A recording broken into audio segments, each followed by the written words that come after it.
દહેગામ તાલુકામાં સરકારી કોલેજ બનાવવા વિદ્યાર્થી હિત સમિતિની માંગ. વિદ્યાર્થી હિત રક્ષક સમિતિ આંદોલન માર્ગે અપનાવશે. ગાંધીનગર જિલ્લાના દહેગામ તાલુકામાં એસસી, એસટી, ઓબીસી પછાત વર્ગના વિદ્યાર્થીઓને નવીન સરકારી કોલેજ બનાવવાની માંગ મુદ્દે ઇલેક્ટ્રોનિક અને પ્રિન્ટ મીડિયાને રજૂઆત કરેલ કે દહેગામમાં કેટલાક સમયથી વિદ્યાર્થીઓ સરકારી કોલેજની માંગ કરી રહ્યા છે. દહેગામ તાલુકાના છેવાડા ગામના વિદ્યાર્થીઓને એડમિશન ફી મામલે ગાંધીનગર, સાબરકાંઠા, અમદાવાદ, ખેડા, નડિયાદ સહિતના જિલ્લાઓમાં જવું પડતું હોવાથી દહેગામ તાલુકા વિદ્યાર્થી હિતરક્ષક સમિતિ કોલેજના વિદ્યાર્થીઓએ સરકારના શિક્ષણ વિભાગના જવાબદાર અધિકારી શિક્ષણ મંત્રીને લેખિતમાં રજૂઆત કરેલ છતાંય સરકાર અને શિક્ષણ અધિકારીઓ આ મુદ્દે કોઈ નિર્ણય ન લેતા વિદ્યાર્થીઓમાં અને વાલીઓમાં રોષ ભભૂકી ઉઠતા દહેગામ તાલુકા વિદ્યાર્થી હિતરક્ષક સમિતિના આયોજન હેઠળ દહેગામ શ્રીરામ વિલેજ હોટેલ ખાતે દહેગામ તાલુકા પત્રકારશ્રીઓ સાથે કોન્ફરન્સ યોજી મુદ્દેસર રજૂઆત કરી જણાવ્યું હતું કે સરકાર દહેગામ તાલુકામાં નવીન સરકારી કોલેજ નહીં બનાવે તો સમગ્ર એસસી, એસટી, ઓબીસી પછાત વર્ગના વિદ્યાર્થી ગાંધી ચિંધ્યા માર્ગે આંદોલન કરશે. આ સમર્થનમાં એસસી, એસટી, ઓબીસી સમાજના વિદ્યાર્થીઓ, ગ્રામ પંચાયતના ચૂંટાયેલા પાંખ વાલીગણ, સામાજિક સંગઠનો, આગેવાનો, નેતાઓ, ટ્રસ્ટો સહિતના આ આંદોલનમાં જોડાશે કેવી રજૂઆત કરવામાં આવી હતી. વિદ્યાર્થી રક્ષક સમિતિની મુખ્ય લડાઈ એસસી, એસટી, ઓબીસી એટલે ગરીબ વર્ગના બાળકો માટેની લડાઈ છે. દર વર્ષે પ્રવેશથી વંચિત રહેતા હોય એ બાળકો માટે ખૂબ મોટી સમસ્યાઓ હોય એ બાબતની લડાઈ છે. જો સરકારી કોલેજ દહેગામમાં મળતી હોય તો આ બધા જે દર વર્ષે બાળકોનું ભવિષ્ય અટકાઈ રહ્યું છે, એડમિશન નથી મળતું અને દહેગામથી દૂર જવું પડે છે, ના જવું પડે, એ જો સરકારી કોલેજ મળી જાય એ બાબતની વિદ્યાર્થી રક્ષક સમિતિ લડાઈ કરી રહી છે. દહેગામ તાલુકા વિદ્યાર્થી રક્ષક સમિતિ દ્વારા આજ રોજ જે દહેગામ ખાતે સરકારી કોલેજની માગણી કરવામાં આવી છે તે માટે આજ વિદ્યાર્થી હિતરક્ષક સમિતિ દ્વારા એક પ્રેસ કોન્ફરન્સ કરવામાં આવી, જેમાં આવનારા સમયમાં દહેગામ ખાતે સરકારી કોલેજની માગણી કરવામાં આવી.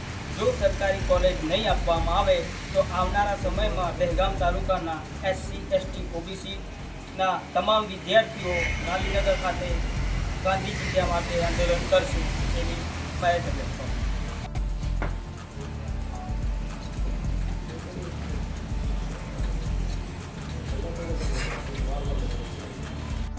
આ દહેગામ તાલુકાની અંદર એક જ ગ્રાન્ટેડ કોલેજ હોય તો આખા દહેગામ તાલુકાની અંદર દર વર્ષે 1500થી વધુ વિદ્યાર્થીઓ જ્યારે પાસ થતા હોય, આપણી ગ્રાન્ટેડ કોલેજની કેપેસિટી 700, 750 સુધીની હોય તો બાકીના 50% વિદ્યાર્થીઓ ક્યાં જશે? મુખ્ય બીજી એ વાત પણ અમારી એ છે આની જોડે કે ગ્રાન્ટેડ કોલેજની અંદર ફી પણ વધુ હોય. સરકારી કોલેજ ન હોવાને કારણે આખો દહેગામ તાલુકો ઓબીસી એટલે કે મધ્યમ વર્ગમાંથી આવતા પરિવારના બાળકો હોય ભણવા તાલુકા કક્ષાએ આવતા હોય ત્યારે બાકીના બાળકો ક્યાં જાય એ પહેલો મહત્વનો પ્રશ્ન છે. બીજું એક આંદોલનને એટલા માટે ખાસ કરવું પડ્યું કે જે ગ્રાન્ટેડ કોલેજની અંદર અત્યાર સુધી ચાલતી હતી જે પરિસ્થિતિ કે ભાઈ દર વર્ષે જે સીટો હતી એ જ સીટો પ્રમાણે જે એડમિશન થતા હતા, પણ આ વખતે એવી નવું જાણવા મળ્યું, નવી અમે તપાસ કરી ત્યારે 120 સીટો માઇનસ કરી દેવામાં આવી. 120 સીટો એ ક્યાં લઈ ગયા? તો સેલ્ફ ફાઇનાન્સ એમની જે બીજી કોલેજ ચાલુ કરી એ સેલ્ફ ફાઇનાન્સની અંદર લઈ ગયા. તે પાછી 130 જેવી સીટો માઇનસ થવાના કારણે બાકીના વિદ્યાર્થીઓનું ભવિષ્ય આજે અંધકારમય બની રહ્યું છે એવું લાગી રહ્યું છે. ત્યારે આ બધી રજૂઆતો અવારનવાર કરી છે, મીડિયા સમક્ષ મૂકી છે આપણે, અને દહેગામ તાલુકાની અંદર જાગૃત નાગરિકો પણ જાણતા જ હોય છે કે આ લડાઈ ખૂબ મહત્વની અતિ ગંભીર હોય. ત્યારે ગાંધી ચિંધ્યા માર્ગે આંદોલન જ્યારે અમે લઈ જઈએ છીએ ત્યારે આંદોલનનો પહેલો ભાગ અમારો ગ્રામ્ય કક્ષાથી હશે તો ગામડાની અંદર અમે પહોંચીશું. રાજકીય આગેવાનો, સામાજિક આગેવાનો, વિદ્યાર્થી આગેવાનો બધાને એક જગ્યાએ ભેગા કરીને આપણે આંદોલન વિશે જાણ કરીશું કે આપણા બાળકોની ભવિષ્યની લડાઈ છે, આને બચાવવા માટેની લડાઈ છે. એટલા માટે આવો સૌ સાથે મળીને સરકાર સમક્ષ આપણો અવાજ મૂકીએ. અલગ અલગ ગામડોની અંદર જઈને સામાજિક આગેવાનો, સંગઠનો જોડેથી લેટર પેડ ઉપર પણ અમે આ માંગણીનું સમર્થન માગીશું. સાથે સાથે અલગ અલગ વિદ્યાર્થીઓ, અલગ વાલીઓનું પણ અમે સમર્થન ફોર્મ જાહેર કરીશું. એ બધું જ ડેટા ભેગા કરીને સરકારશ્રી સુધી, મુખ્યમંત્રી સુધી અમે પહોંચાડીશું. અને આ બધું પહોંચાડ્યા પછી 15 દિવસની અંદર જો કદાચ આ સરકાર ધ્યાનમાં નહીં લે તો પછી અમે ગાંધી ચિંધ્યા માર્ગે આંદોલન એટલે કે દહેગામથી ગાંધીનગર સુધી 20,000થી વધુ લોકો વાલીઓ લઈને અમે ગાંધીનગર પહોંચીશું. આ આંદોલનની શરૂઆત ગ્રામ્ય કક્ષાથી કરીશું. પૂરી જો અમારી માંગ સ્વીકારવામાં નહીં આવે તો અમે ગાંધી ચિંધ્યા માર્ગે ફરીથી કહીએ છીએ કે ગાંધી ચિંધ્યા માર્ગે દહેગામથી ગાંધીનગર સુધી અમારી પદયાત્રા 20,000થી વધુ વાલીઓ અને વિદ્યાર્થીઓ સુધી અમે લઈને ત્યાં પહોંચીશું. તાલુકાની અંદર દર વર્ષે 1500થી વધુ વિદ્યાર્થીઓ જ્યારે પાસ થતા હોય, આપણી ગ્રાન્ટેડ કોલેજની કેપેસિટી 700-750 સુધીનો, તો બાકીના 50% વિદ્યાર્થીઓ ક્યાં જશે? મુખ્ય બીજી એ વાત પણ અમારી એ છે આની જોડે જોડે કે ગ્રાન્ટેડ કોલેજની અંદર ફી પણ વધુ હોય. સરકારી કોલેજ ન હોવાને કારણે આખો દહેગામ તાલુકો ઓબીસી એટલે કે મધ્યમ વર્ગમાંથી આવતા પરિવારના બાળકો હોય પણ તાલુકા કક્ષાએ આવતા હોય ત્યારે બાકીના બાળકો ક્યાં જાય એ પહેલો મહત્વનો પ્રશ્ન. બીજું એક આંદોલનને એટલા માટે ખાસ કરવું પડ્યું કે જે ગ્રાન્ટેડ કોલેજની અંદર અત્યાર સુધી ચાલતી હતી જે પરિસ્થિતિ કે ભાઈ દર વર્ષે જે સીટો હતી એ જ સીટો પ્રમાણે જે એડમિશન થતા હતા, પણ આ વખતે એવી નવું જાણવા મળ્યું, નવી અમે તપાસ કરી ત્યારે 120 સીટો માઇનસ કરી દેવામાં આવી. 120 સીટો એ ક્યાં લઈ ગયા? તો સેલ્ફ ફાઇનાન્સ એમની જે બીજી કોલેજ ચાલુ કરી એ સેલ્ફ ફાઇનાન્સની અંદર લઈ ગયા, તે પાછી 130 જેવી સીટો માઇનસ થવાના કારણે બાકીના વિદ્યાર્થીઓનું ભવિષ્ય આજે અંધકારમય બની રહ્યું છે એવું લાગી રહ્યું છે. ત્યારે આ બધી રજૂઆતો અવારનવાર કરી છે, મીડિયા સમક્ષ મૂકી છે આપણે, અને દહેગામ તાલુકાની અંદર જાગૃત નાગરિકો પણ જાણતા જ હોય છે કે આ લડાઈ ખૂબ મહત્વની અતિ ગંભીર હોય. ત્યારે ગાંધી ચિંધ્યા માર્ગે આંદોલન જ્યારે અમે લઈ જઈએ છીએ ત્યારે આંદોલનનો પહેલો ભાગ અમારો ગ્રામ્ય કક્ષાથી હશે કે ગામડાની અંદર અમે પહોંચીશું. રાજકીય આગેવાનો, સામાજિક આગેવાનો, વિદ્યાર્થી આગેવાનો બધાને એક જગ્યાએ ભેગા કરીને આપણે આંદોલન વિશે જાણ કરીશું કે આપણા બાળકોની ભવિષ્યની લડાઈ છે, આને બચાવવા માટેની લડાઈ છે. એટલા માટે આવો સૌ સાથે મળીને સરકાર સમક્ષ આપણો અવાજ મૂકીએ. અલગ અલગ ગામડોની અંદર જઈને સામાજિક આગેવાનો, સંગઠનો જોડેથી લેટર પેડ ઉપર પણ અમે આ માંગણીનું સમર્થન માગીશું.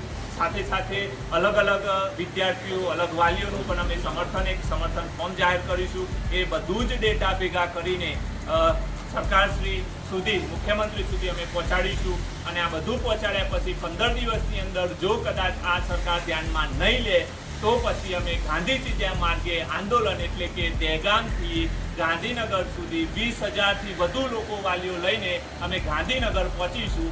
આ આંદોલનની શરૂઆત ગ્રામ્ય કક્ષાથી કરીશું. પૂરી જો અમારી માંગ સ્વીકારવામાં નહીં આવે તો અમે ગાંધી ચિંધ્યા માર્ગે ફરીથી કહીએ છીએ કે ગાંધી ચિંધ્યા માર્ગે દહેગામથી ગાંધીનગર સુધી અમારી પદયાત્રા 20,000થી વધુ વાલીઓ અને વિદ્યાર્થીઓ સુધી અમે લઈને ત્યાં પહોંચીશું.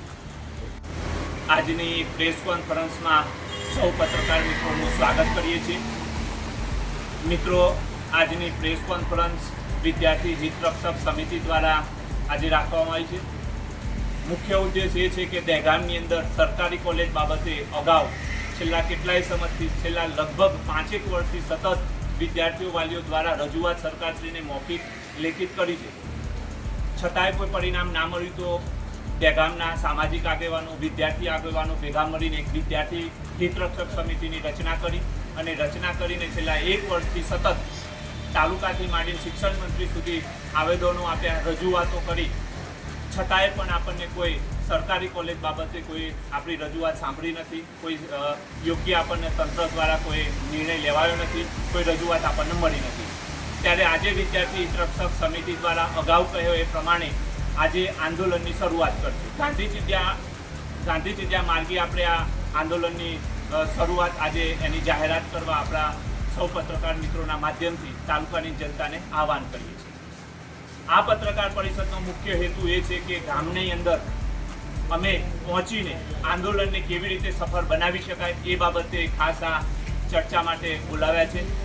ખાસ મિત્રો એ છે કે આંદોલનના મુખ્ય ભાગો કેવી રીતે, તો એક કે પહેલાં અમે શરૂઆતની અંદર એ જ વાત કહીને આપણને શરૂઆત કરીએ છીએ કે આ આંદોલન કોઈની સામે નથી, આ આંદોલન કોઈ રાજકીય નથી, આ આંદોલન કોઈની વિરુદ્ધમાં નથી, પણ આ આંદોલન અમારા તાલુકાના વિદ્યાર્થીઓનું ભવિષ્ય બચાવવાની લડાઈ છે.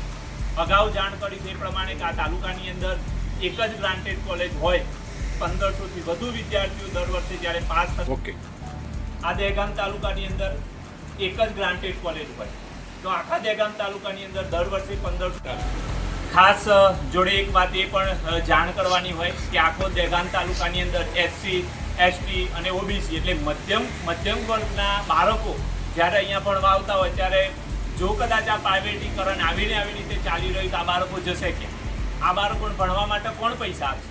મુખ્ય વાત એ છે કે આ બાળકોને એસસી એસટી ઓબીસી કે મધ્યમ વર્ગમાંથી ગરીબ બાળકો જ્યારે અહીંયા તાલુકા કક્ષાએ ભણવા આવતા હોય ત્યારે એ બાળકો જોડે પૈસા ના હોય, એ વાલીઓ પણ એટલા સક્ષમ ના હોય કે બાળકોને ભણાવી શકે. તો આ ખાસ અગત્યનો મુદ્દો હોય. સરકારી કોલેજ મળે તો આ બધા જ બાળકોને દર વર્ષે એડમિશનથી જે દૂર થવું પડે છે, પ્રવેશ મળતો નથી, ગાંધીનગર, અમદાવાદ કે બીજા કોઈ જિલ્લાની અંદર આપણે ભણવા જવું પડતું હોય છે. ખૂબ મોટો અન્યાય થાય છે આ મધ્યમ વર્ગના બાળકો સાથે. તો આ બાળકોનો સાથેનો અન્યાય અટકાવવાનો આ સરકારી કોલેજ મળશે તો ખૂબ સારો પ્રયત્ન છે.